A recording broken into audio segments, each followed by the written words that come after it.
اشف مرضنا وارحم موتنا. آمين. اللهم اشف مرضنا وارحم موتنا. آمين.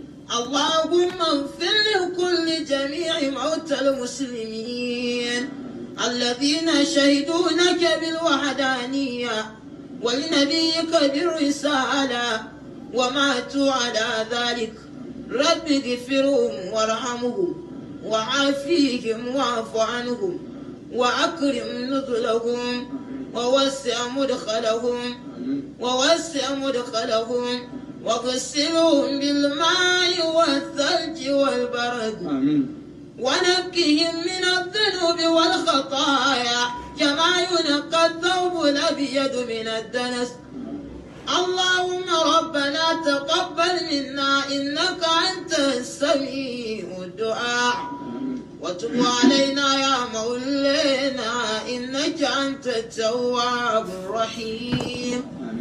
ربنا إنا ظلمنا أنفسنا وإن لم تغفر لنا وترحمنا لنكونن من الخاسرين.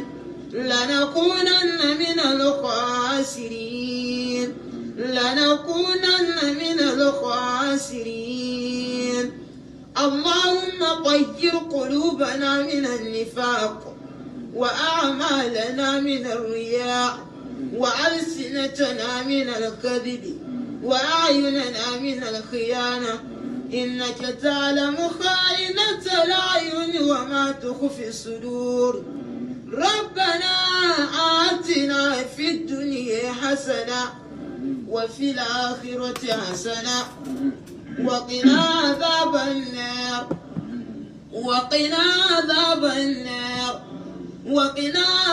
النار. اللهم إنك عفو كريم تحب العفو فاعف عنا. اللهم اعتق رقابنا من النار. ربنا لا تؤاخذنا إن نسينا أو أخطأنا. ربنا ولا تحمل علينا إصرا كما حملته على الذين من قبلنا.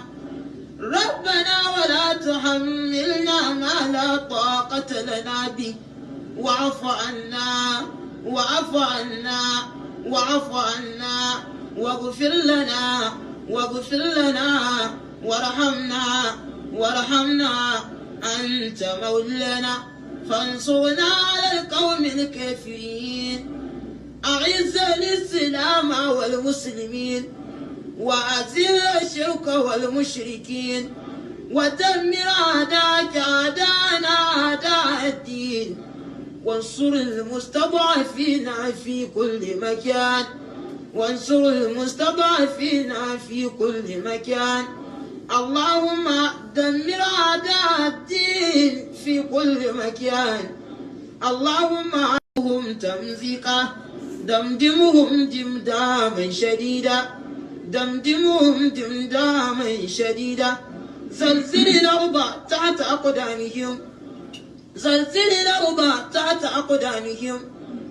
اللهم ربنا حفظنا من همزات الشياطين. اللهم حفظنا من قيد الماكرين. اللهم حفظنا من شر المنافقين. اللهم من كادنا فكده. اللهم من أرادنا بسوء فرد كيده في نحوره. اللهم من أرادنا بسوء فرد كيده في نحوره. ربنا هب لنا من أزواجنا وذرياتنا قرة أعين واجعلنا للمتقين إماما. ربنا وآتنا ما وعدتنا على رسلك ولا تخزنا يوم القيامة إنك لا تخلف الميعاد.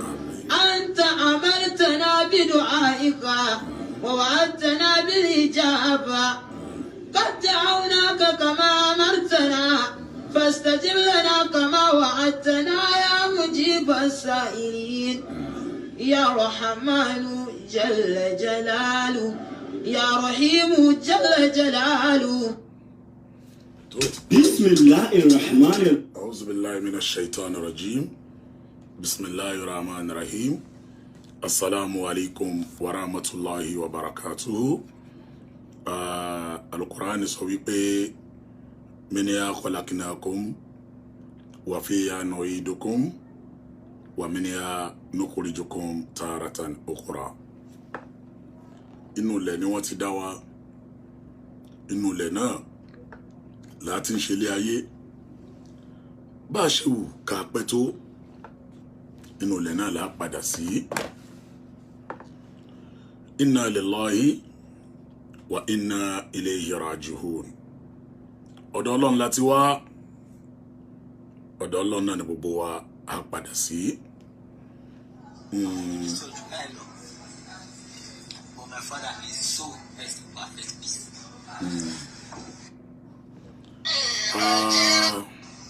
Kò sẹ́bí kò sára àpè, kò sẹ́bí ò àpè kò sára àbáǹtì.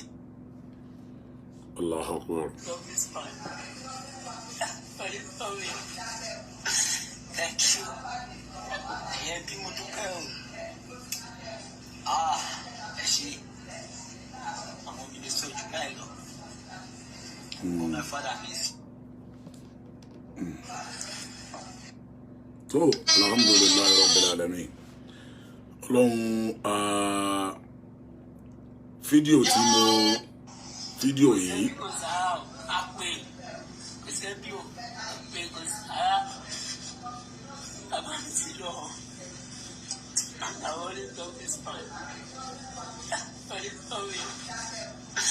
Thank you. Ẹ̀yẹ́ bí mo dúpẹ́ o. Ẹ ṣé. Àwọn mi lè sọ jù báyìí lọ. But my father is so best in perfect peace. Ṣe rí ilé ayé, ilé asán, ilé ayé àfọwọ́bàfilẹ̀. Al-Hajj Nuruddin Babatunde Omidina tí gbogbo ayé mọ̀ sí Baba Suwe wá sílé ayé gẹ́gẹ́ bí mi àti ẹ̀ náà bá ṣe wá sílé ayé. Ó lo ilé ayé. Ìbéèrè tí mo fẹ́ béèrè lọ́wọ́ gbogbo wa nírọ̀lẹ́ yìí ni wípé mo kí gbogbo ẹ̀yin tẹ́ join program yìí níbikíbi wípé ẹ jọ̀ọ́ mo fẹ́ kí ẹ bá mi share program yìí dáadáa. Program yìí lè má pẹ́ lọ títí ṣùgbọ́n mo fẹ́ kí ẹ bá mi share ẹ̀. Mo fẹ́ ká mú ẹ̀kọ́ kan àbí méjì lára ilé ayé. Ìbéèrè mi rèé o, ṣé àwa là ń jẹ ayé ni àbáyé ló ń jẹ wá? Ṣé àwa là ń jẹ ayé àbáyé gangan fúnra ara rẹ̀ ló ń jẹ wá? Baba Suwe Al-Hajj Nuruddin Babatunde Omidina Baba Suwe. Baba Suwe kọ́ ló jayé, ayé ló jẹ́. Ayé àwa kọ́ là ń jayé o. Gbogbo ohun tá a bá wà níláyé, akọ́lé ni, ara mọ́tò ni, alọ̀lú òyìnbó ni, I travel all over the world. Ọmọ ìyá mi, ayé ló ń jẹ wá, àwa kọ́ là ń jayé. Àwa kọ́ là ń jayé o, ayé ló ń jẹ wá o. Arákùnrin Babatunde Omidina Baba Suwe lo ìgbésí ayé ẹ̀. Ó gbìyànjú, èmi náà fẹ́ jẹ́ èèyàn. Èmi náà mo fẹ́ di èèyàn pàtàkì láwùjọ. ó gbìyànjú Ọlọ́run gbà bẹ́ẹ̀ fún ó gbìyànjú Ọlọ́run gba ìgbìyànjú ẹ̀ níwọ̀n bá fún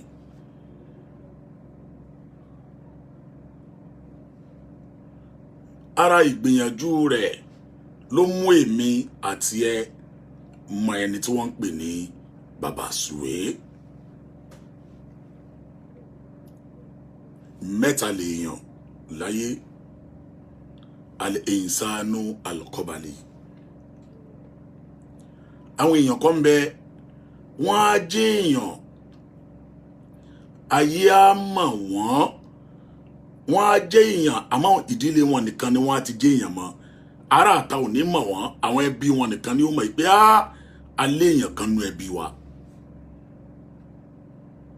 Àwọn ará èèyàn ẹlẹ́ẹ̀kejì al-insanu al-madani òun á jẹ́ èèyàn o àwọn aráàlú rẹ̀ ó mọ̀ pé yes ní state yẹ ní community ẹ̀ wọ́n á mọ̀ pé yes a ní ọmọ kan a ní ẹnìkan tó jẹ́ èèyàn láwùjọ ní community wa. Ẹlẹ́ẹ̀kẹta òun náà ni al-insanu al-alami gbogbo ayé ló máa mọ̀ yóò jẹ́ èèyàn àmọ́ gbogbo ayé ni ó mọ̀ inú wọn ni Baba Suwe wà.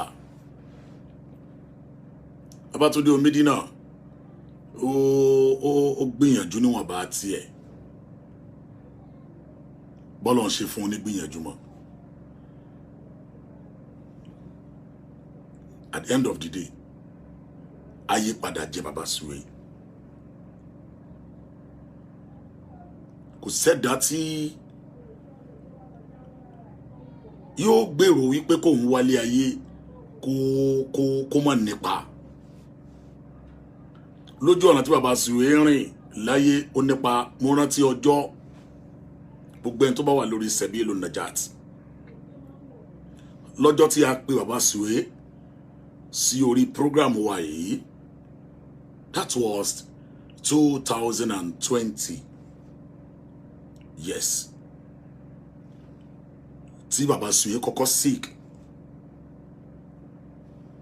tá a pè mo pè lọ́jọ́ náà mo pè Baba Suwe lọ́jọ́ náà ó ń bẹ nípò òótọ́ báyìí àwa ń bẹ nípò rọ tí gbogbo wa ṣàdúrà fún wọn tá a fi account number wọn lẹ̀ lọ́dún yẹn tí àwọn èèyàn dẹ̀ gbìyànjú bọ́lọ̀ ń ṣe fún kálukú lágbára tí wọ́n dá owó jọ fún wọn lọ́jọ́ náà. Ṣùgbọ́n bá ti wáyé báàrí láàrí o ẹ̀dá ò lè sáré kọjá kádàrá ẹ̀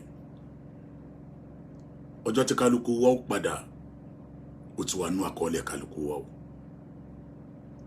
Today is 22nd of November year 2021 la kọ kádàrá wípé Baba Suwe yóò di olóògbé ìrìn àjò rẹ̀ Olúwa kọ kádàrá pé yóò tán lé ní.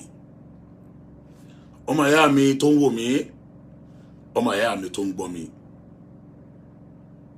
gbogbo ohun tí Ọlọ́run fún wa lára síwájú kẹ́lòmíì tó kú ọ̀rọ̀ ẹnu rẹ̀ ni ó kọ́kọ́ kú síwájú kóhun tó kú. Ó lè sick ọdún 3 ọdún 4 tí ò ní sọ̀rọ̀ mọ́ ọ̀rọ̀ tí ó sọ láyé ti tán síwájú kẹ́mi rẹ̀ tó bọ́. Ọ̀rọ̀ tó máa sọ láyé ọ̀rọ̀ ẹlòmíì ni ó kọ́kọ́ kú síwájú kóhun tó kú.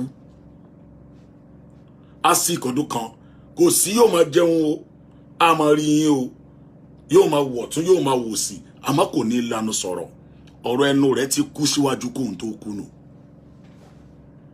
Ìrìn ẹsẹ̀ ẹlòmíì ni ó kọ́ kú kẹ́mi ẹ̀ tó lọ.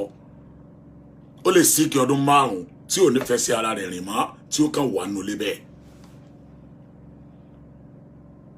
A máa wo tẹlifíṣọ̀n a máa gbọ́ news a máa gbọ́ gbogbo nǹkan àmọ́ kò ní fẹ́ sí ara rẹ̀ rìn mọ́ ẹsẹ̀ rẹ̀ ti kú síwájú kóhun tó kú.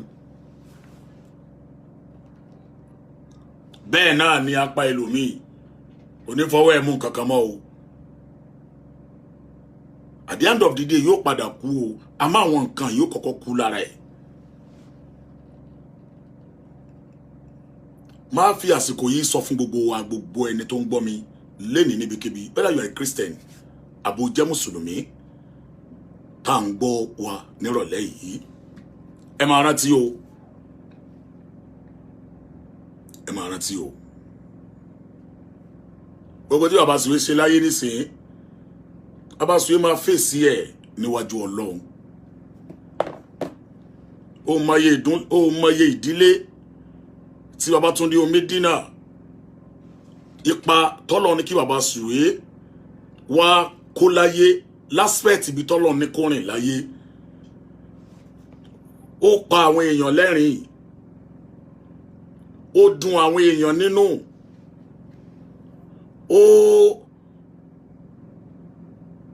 ó ṣe ìgbìyànjú bọ́lọ̀ ṣe fún lágbára nínú ayé ìyẹn lásán iṣẹ́ ọwọ́ yẹn lásán ìyẹn náà ó tó máa jẹ́ ẹ̀san fún bẹ́ẹ̀ sì ni gbogbo ẹ̀dá tó bà ẹ̀dá ẹgbẹ́ nínú jẹ́ kò sọ́gbọ́n tó fẹ́ dá ìwọ náà níjọ́ tó bá kú láyé yóò bá Suwe ṣe lọ iná ní kálukú wa náà ó lọ ipa tó bá kó lára ẹ̀dá òun la yóò máa sọ̀lọ̀ títí ayérayé nígbà tí wọ́n gbé picture bàbá Suwe jáde lọ́sàn yìí tí wọ́n jáde láyé kálukú wa ń kọ comment oríṣiríṣi king of comedy bàbá Suwe adẹ́rìnpòṣónú kò sí bàbá Suwe kò sí fíìmù kálukú wa ń kọ̀rọ̀ nípa ẹ̀ kí ni wọ́n náà ó fẹ́ ṣe láyé arákùnrin yẹn gbogbo àwa tá ń bẹ láyé láàrí challenges láyé kò sẹ́dá kan tí ń bẹ láyé tó lè mórí bọ́ níbi challenges kò sí ẹ̀dá kan ẹ wo challenges tí bàbá Suwe ní ó gbé kinní kan kò gbé kinní kan ó ṣe wàhálà kan kò ṣe wàhálà kan àti jọyìn ló ti pàdé àdánwò ikú ò ní ẹ̀dá ò ní fẹ́ kú láyé kó má ní nǹkan kan tí yóò mú dání ikú a máa mú sábàbí dání àmájọ́ tí ó ti face challenges ó gbégbá kò gbáwo ìjọ yẹn ni bàbá Suwe ti pàdé àdánwò ọjọ́ yẹn bàbá Suwe ti balance o àti gbà yẹn ni ó ti balance mọ́ tó fi wá di ọjọ́ ogbó yìí àwọn èèyàn gbìyànjú àwọn èèyàn fún wọn lówó láti lè du ẹ̀mí wọn àwọn èèyàn donate owó àwọn èèyàn gbìyànjú adúgbò fọ́lọ́run wípé àwa náà nípa sẹ̀bílù nàjà àti tiwa àwa náà gbìyànjú bọ́lọ̀ ṣe fáwa náà lágbára ẹ̀kọ́ ńlá ni o ikú bàbá Suwe jẹ́ fún gbogbo oníràwọ̀ gbogbo ẹ̀yin oníràwọ̀ láyé gbogbo ẹni Ọlọ́run bá pè níràwọ̀ láyé ló ra wọrẹ́ dáadáa o ọ̀rọ̀ bàbá Suwe ti dìtàn o àyàtà yẹ́rẹ̀tẹ̀ ibù zùjáàjù ìfà bí gíláàsì bá ti fọ́ kò sí ètò mọ́ bàbá Suwe kúrò láàrin wa nù ọ̀rọ̀ bàbá Suwe di ìtàn ọ̀rọ̀ bàbá Suwe ó di ìtàn a tún lè rí mọ́ láyé nítòkù tá a máa rí nísìn oníṣẹ́ ọwọ́ ẹ̀ àwọn fíìmù tó bá ṣe kalẹ̀ àwọn tó bá ṣe àwọn oríṣiríṣi tó bá ṣe láàmà wá rí nísìn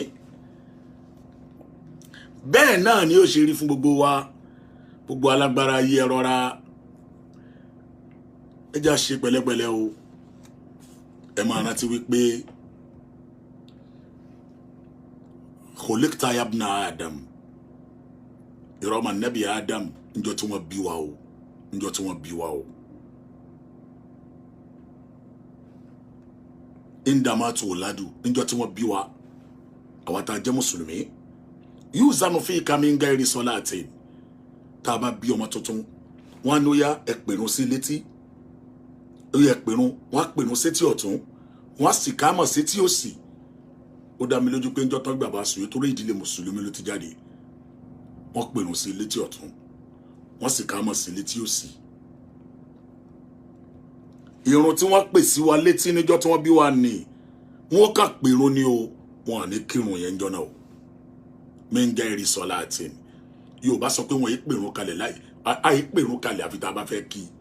Níjọ́ tí wọ́n bá bí wa, wọ́n á pèrún sí wa létí ọ̀tún, wọ́n á sì ká mọ̀ sí wa létí òsì, ṣùgbọ́n wọn à ní kírun yẹn níjọ́ náà.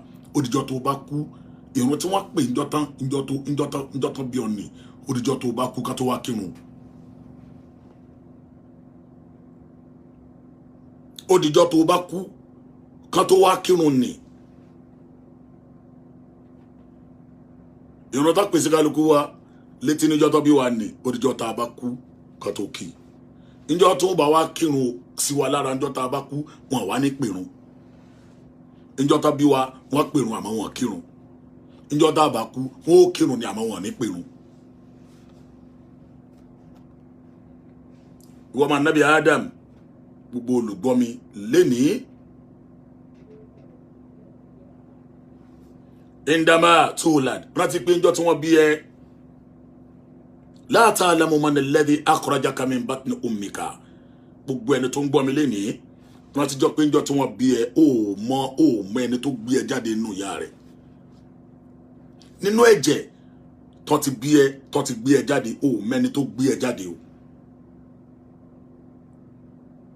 Nọ́ọ̀sì ló gbé ẹ jáde ni. Ìyálé ìyá rẹ̀ ló gbé ẹ jáde ni. Bàbá rẹ̀ náà ló gbé ẹ jáde kó nínú ẹ̀jẹ̀ ni.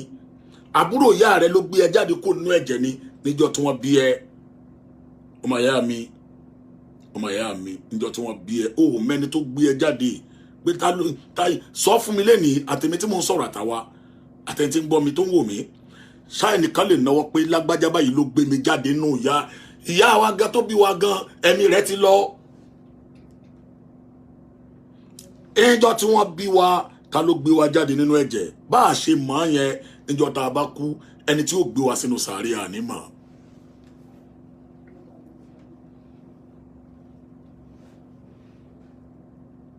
Àwọn tí wọ́n gbé wa séjìká níjọ́ tá bá kú, ọmọ wa wà ńbẹ̀ níjọ́ tá bá kú ni, ọ̀tá wa wà ńbẹ̀ níjọ́ tá bá kú ni, ọ̀rẹ́ wa wà ńbẹ̀ níjọ́ tá bá kú ni. Níjọ́ tí wọ́n bí bàbá Sùwé, tán gbé bàbá Sùwé jáde kó nù ìyá rẹ̀, ẹnìkan ò mọ̀. Bàbá Sùwé ti lọ nísìn, ẹni tí ó gbé bàbá Sùwé sínú sàárè, ẹnìkan ò mọ̀.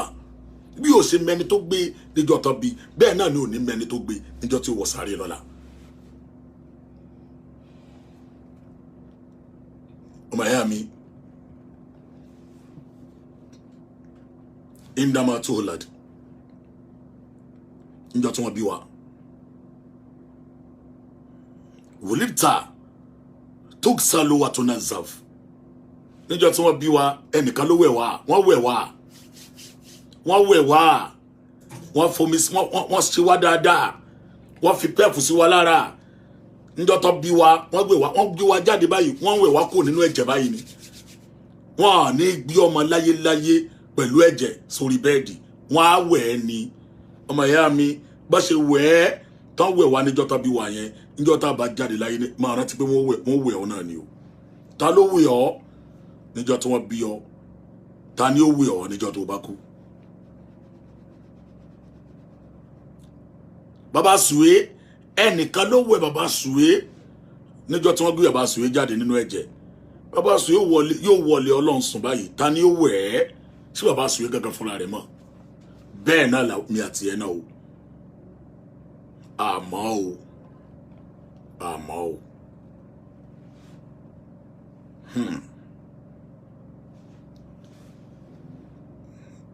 Yabna Adam, Roma Nabi Adam. Indama kunta fi batni ummik. Níjọ́ tí mi àti ẹ wà nínú ìyá wa. Kunta fi makani do yikin. Inú ìyá wa tá ń bẹ ní ààyè tó fún pínpín la wa. Ààyè tó fún pínpín nínú ìyá wa. Inú ìyá wa, ààyè tó fún pínpín la wa. Wá rántí wípé bó ṣe wà nínú ìyá rẹ̀ níjọ́ tó fún pínpín ni. Tí bàbá Sùwé náà wà nínú ìyá wọn níjọ́ tí ìyá wọn gbé wọn sínú pé mo lóyún ọmọ yìí. Inú ààyè tó fún pínpín ní àwa. Rántí pé ó tún lọ sàárè o. Sàárè náà ò kí ń ṣe rúmà nípa lọ o. Sàárè ò kí ń ṣe duplex o. Sàárè ò kí ń ṣe flat o. Sàárè ò kí ń ṣe ilé ńláńlá o. Bó ṣe wà nínú ìyá rẹ̀ níjọ́ tó fún pínpín ni, bẹ́ẹ̀ náà ló padà sínú sàárè ní ilé tó fún pínpín. ọmọ ìyá mi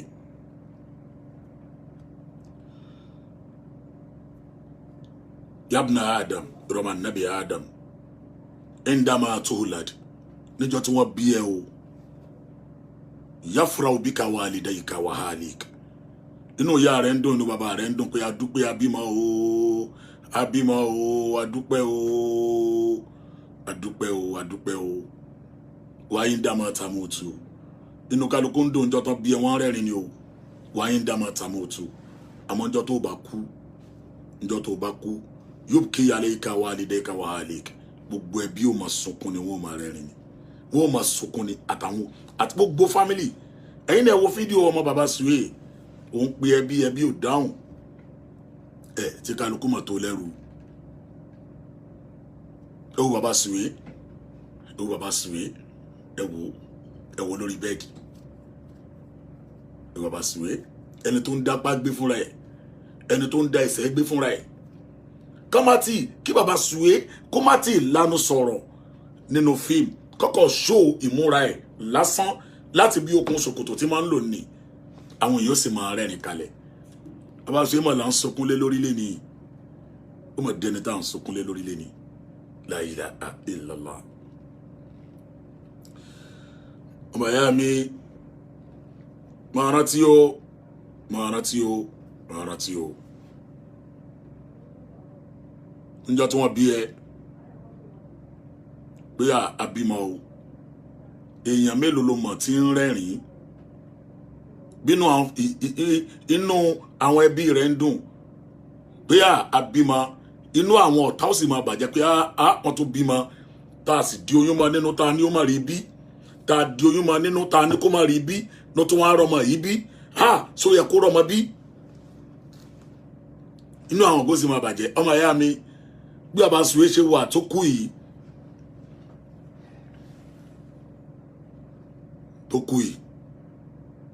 táwọn ọmọ rẹ̀ ń sunkún táwọn olólùfẹ́ náà tá ń bá wọn kẹ́dùn ara àwọn ẹ̀dá tí ó máa rẹ́rìn pé Ọlọ́run mú un ṣóun nìkan ló mèrè ṣe ni ṣóun nìkan ni ó gba ìràwọ̀ mọ́ wa lọ́wọ́ ni ọmọ ìyá mi bó ṣe rí fún wọn náà nu o ipò tó wà lé ní ayé tó wà lé ní wọ́n fẹ́ kó kúrò ńbẹ̀ ni o ipò tó wà lé ní ayé tó wà lé ní wọ́n fẹ́ kó kúrò ńbẹ̀ pátápátá ni o Yorùbá ní ká dijú ká ṣe bí ẹni kú káwọ ẹni tí ó sunkún ẹni kárìn gbẹ̀rẹ̀ ká fẹ́ sẹ́kọ́ káwọ ẹni tí ó ṣe ní pẹ̀lẹ́ tí bàbá Suwe náà tán nínú ayé náà nu ọ̀rọ̀ rẹ̀ dìtàn ọ̀rọ̀ bàbá Suwe náà ó dìtàn nu o wìdá àn òdìgbèrè dákun lọ múra sẹ́sìn Ọlọ́run o gbogbo ẹni tó ń gbọ́ mi o àwọn mọ̀lẹ́tí bàbá Suwe bá wọnú sàárè wọn ní béèrè pé fíìmù mélòó ló ṣe o wọn ní béèrè pé bàbá Suwe so travel America rí àbò travel lọ London rí o wọn ní béèrè iye ọmọ tó bí o wọn ní béèrè iye létí bàbá Suwe kọ́ o láyé o ẹ̀sìn lókù tí wọ́n béèrè lọ́wọ́ ẹ o àtàwọn dáadáa tó bá ṣe ilé ayé bó orí jẹ láyé ikú ni ó gbẹ̀yìn ẹ̀ bó orí jẹ láyé ikú ni ó gbẹ̀yìn ẹ̀ bó ráṣọ wọ̀ ikú ni o bó orí wọ̀ ikú ni o tó bá ń dárúkọ èèyàn nílẹ̀ Yorùbá tí wá ń bí pé lójú ọ̀nà tí bàbá Suwe rìn èèyàn ni ẹ̀dá ò lè perfect kò sẹ́ni tí ò ní ibi tó kù sí láyé kò sí ẹni náà láyé yìí bó lè rẹ́rìn jù wọ́n ní kí ló dé ẹ̀rín ẹ̀ ti pọ̀ jù bó tó dákẹ́ jẹ́jẹ́ wọ́n ní kà ní ọ bó lè báyàn ṣàwàdà jù wọ́n ní àwàdà tí ń bá wa ṣe yẹn gan ní fi ń lóra wọ́ wá bó tó kára ńlẹ̀ wọ́n lò ní gbéraga ni ẹ bó lè sọ̀rọ̀ jù wọ́n ní kí ló dé wàhálà rẹ̀ ti pọ̀ jù síwọ́n nìkan ló mọ̀ ọ̀rọ̀ sọ ni bó tó ní ó dákẹ́ wọ́n á lò sọnù ni ẹ bó lè ṣàdúrà jù wọ́n ní àdúrà yẹn gangan ni àdánwò wa tó ní bó tún wá ní jẹ́ kí n ro adákẹ́ kí n má sọ kankan wọ́n ní bóyá oògùn nílò ó lè tayé lọ́rùn ọmọ ìyá mi do your best and leave the rest. Bàbá Suwe ti ṣe tiẹ̀ ó ti gbìyànjú bó ṣe lè ṣe ó gbìyànjú bọ́lọ̀ ń ṣe fún un lágbára mọ́ aspect ibi tí wọn náà bá rìn láyé nípa dáadáa lára àwọn èèyàn torí ọjọ́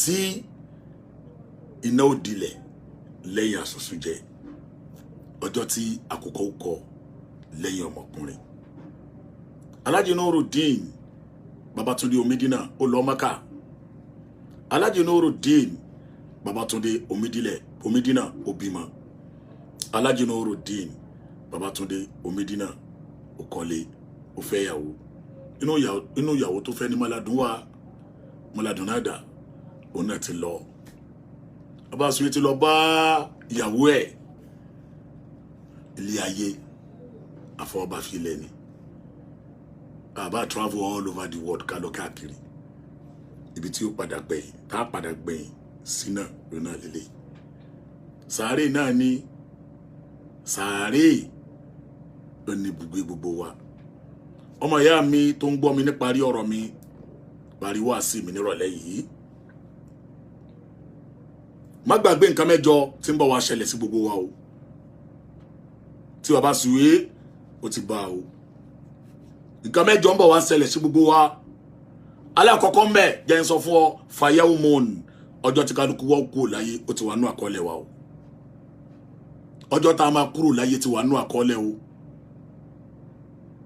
wà wákìtòn táìmù tá a kúrò láyé wà nú àkọọ́lẹ̀ o àsìkò aago kan òru ń tẹ̀lómi aago mẹ́jọ àárọ̀ ń tẹ̀lómi aago méjì ọ̀sán ń tẹ̀lómi aago mẹ́rin ìrọ̀lẹ́ ń tẹ̀lómi wà wákìtòn àsìkò tí kálukú wa tá a kúrò láyé ló wà nú àkọọ́lẹ̀ o wàṣáárún oṣù tá a kúrò láyé wà nú àkọọ́lẹ̀ January ń tẹ̀lómi Bàbá Suwe ọ̀tọ̀ lóṣù tí wọ́n bí November lọ́lọ́ ni ó jáde láyé December ń tẹ̀lómi January ń tẹ̀lómi February ń tẹ̀lómi wàá mú u bá gbàgbé ọdún tí kálukú wọ́n kúrò láyé tí wàá nù kádàrà wà ń bẹnu ọ̀run wa báyìí o ọdún tá a kúrò láyé tẹ̀lómi kọdún mẹ́wàá tẹ̀lómi kógún ọdún tẹ̀lómi kọdún kan tẹ̀lómi kọdún méjì tẹ̀lómi kọdún mẹ́ta tẹ̀lómi kọdún mẹ́fà la ilaha illallah now on irú ìran ikú tí ó gbé kálukú lọ ó wà nínú àkọọ́lẹ̀ o ìran ikú sickness ní Bàbá Suwe sick ní òye má yọ ẹni tó bá kú irú ikú wo ni ó pa wọ́ má yọ ẹ̀dá kan tó bá tí ò láyé tí ó bá kú ò láyé irú kìlómà tí ó pa wọ́ irú kú olómà tí ó pa wọ́ masirun ibo ilẹ̀ kálukú wa ibi tá sùn sí wa nú àkọọ́lẹ̀ o ilẹ̀ ibi tá sùn sí Ìbàdàn ni wọ́n sin ẹlòmíì sí Ìlọrin ni wọ́n sin ẹlòmíì sí Èkó ni wọ́n sin ẹlòmíì sí Ìjẹ̀bú ni wọ́n sin ẹlòmíì sí Amẹ́ríkà lẹlòmíì ò sùn London lẹlòmíì ò sùn Canada lẹlòmíì ò sùn ẹlòmíì ò tún wá ní sàárè má fi ẹnì kankan tó bá kú ṣe yẹ̀yẹ́ o fatiri kasabilon last of year bi awhadi Bàbá Suwe lọ nìyẹn o ní kankan ní o lọ o gbogbo ojú ọ̀nà tó lọ ní gbogbo ayé náà ní padà bọ̀ lọ́bẹ̀ o gbogbo àmọ́ má ṣe Bàbá Suwe àṣìṣe ẹ̀ Olúwa kó bá wa foríjìn kó bá wa yáfi ẹ̀fà Nabi sallallahu alaihi wasallam bá wa foríjìn Ọlọ́run bá wa foríjìn o gbogbo tó fi sílẹ̀ lọ́mọ Ọlọ́run bá wa mójútó wọn o bá wa mójútó wọn o bá wa mójútó wọn o ẹ̀mí Bàbá Suwe bọ́ ẹ̀mí rẹ̀ ó máa parabolate káàkiri báyìí yóò máa lọ káàkiri báyìí ni yóò dàbí ẹni pé òótọ́ ni àbírọ́ bí èèyàn bá ti kú Bàbá Suwe nísìnyí ẹ̀mí rẹ̀ wọ́n ti yọ ẹ̀mí kù lára ẹ̀ bọ́dì ẹ̀ lásán ló wà ńlẹ̀ ẹ̀mí yóò wá dúró a máa rí try láti pe àwọn ọmọ ẹ̀ ṣé bẹ́ẹ̀ ni ṣé bẹ́ẹ̀ ni ṣé bẹ́ẹ̀ kọ́ la ilaha illallah kalla innaha kalimatun huwa qailuha wa min wara'ihim barzakhun ila yawmi yub'athun amalaka ó fọwọ́ mú bàbá sùn a máa pè àwọn ọmọ rẹ̀ lágbájá èmi rèé wọn ní gbọ́ amalaka ó sọ fún ni pé o ẹ̀mí rẹ̀ ti kú láàrin wọn ìwọ lọ́nu ó lọ ṣe kíní ó lọ́nu ó tún padà wálé ayé mọ́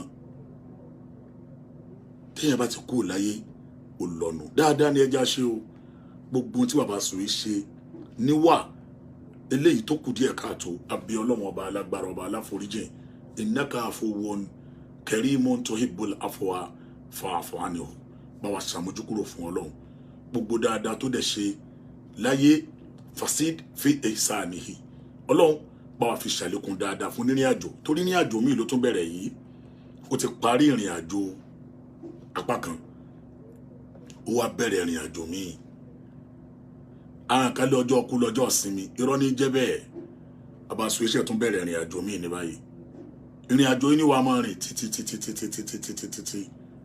títí di ọjọ́ àgbéǹde ọjọ́ tí kálukú gba ẹ̀san ìwà ẹ̀ Olúwa bá wa foríjì o àwa náà ta kù láyé àìsàn tí ń sọ ní dídàkudà ọlọ́mọdé ò ṣẹlẹ̀ sí wa o àìsàn tí ń yí ní kádàrá padà àìsàn tí ń sọ ní doníbàrà ọlọ́njọ́ má jò ṣẹlẹ̀ sí wa o abẹ̀wọ́ ọlọ́wọ́n ọba alágbára man lam yamut bi sayfi máa tàbí gáìrì ẹni tí yóò kú pẹ̀lú sickness yóò kú pẹ̀lú nǹkan mi tanawwa'atil asbab ikú ká yàtọ̀ ìran tí ń tí kú òmù dání ló yàtọ̀ síra wọn wal mautu wahid ikú kan náà ni ó pa gbogbo wa ikú kan ni ó pa mùsùlùmí ni ó pa kírísítẹ́nì ni ó pa ẹni tí yóò ṣe nǹkan kan ikú ẹyọ kan yìí náà ni ọlọ́run abẹ́ alágbára jẹ́ kẹ́mi wágún o jẹ́mi wágún abáyé ó kú age of 60 kí nìyẹn I think 62 age of 62 years yeah we are 62 or 63 ló kú annabi sallallahu alaihi wasallam annabi sini amaru ummati ma bayna 60 wa 70 ẹ̀yin jọ mi bẹ́ẹ̀ mi yín bá gùn jù láàrin 60 sí 70 náà ni ọlọ́run gbogbo tí bàbá sùn ṣe ní dáadáa wọ́n láyé gbogbo lágbà tó náwó àlẹ́ ọlọ́run tó ń tawaf wọ́n láyé ìgbà tó ṣe labbaik Allahumma labbaik la sharika laka labbaik innal hamda wan ni'mata laka wal mulk la sharika lak wọ́n ní 63 years ni kọ́lọ́mbà wa foríjì bàbá sùn yìí kọ́lọ́mbà wa kẹ́ bá wa tẹ sáfẹ́fẹ́ rí o bá wa foríjì o àwa náà ta kù láyé má jẹ́ àyàyàkúyà ọlọ́run o fiṣọ́ ẹ̀ṣọ́ wa o dáàbò ẹ̀bọ̀ wa o gbogbo ẹni tó join program yìí nírọ̀lẹ́ yìí Olúwa àbẹ́ gbogbo ìran ìdààmú ayé wàhálà ayé fìtínà ayé má jò ṣẹlẹ̀ sẹ́ni kọ̀ọ̀kan wa o wala hawla wala quwwata illa billahi al-aliyyil azim salamu alaykum wa rahmatullahi wa barakatuh wọ́n máa sin lọ́la insha Allah salamu alaykum.